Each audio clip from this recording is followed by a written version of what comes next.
অহংকার না ভালোবাসা? একটা বনে থাকতো দুই বন্ধু, একটা হাতি আর একটা বানর। তারা সব কাজ একসাথে করত।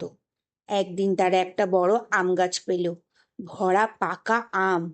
কিন্তু সমস্যা হলো, আমগুলো ছিল গাছের একেবারে উপরে। বানর বলল, আমি গাছে উঠতে পারি, তাই আমগুলো আমার। হাতি বলল, কিন্তু আমি গাছটা নাড়াতে পারি, তাই আমগুলো আমার হওয়াই উচিত। দুজনের ঝগড়া শুরু হলো। বানর ভাবল, আমি না থাকলে সে কিছুই পেত না। হাতি ভাবল, আমাকে ছাড়া ও আম নামাতেই পারতো না। এইভাবে তাদের অহংকার বেড়ে গেল, আর তারা আলাদা হয়ে গেল। কিছুক্ষণ পর তারা দেখল, একটা তোতা পাখি এসে একা একা আম খেয়ে চলে যাচ্ছে। বানর দুঃখ করে বলল, আমরা ঝগড়া করতে করতে সব হারালাম।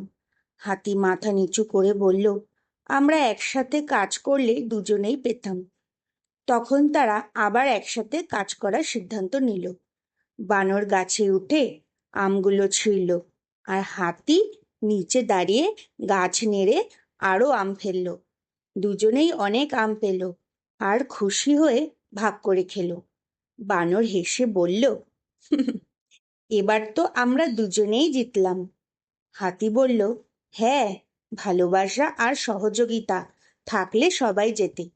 নৈতিক শিক্ষা: অহংকার ভাঙে ভালোবাসার জোরে। একসাথে কাজ করলে সবাই জেতে।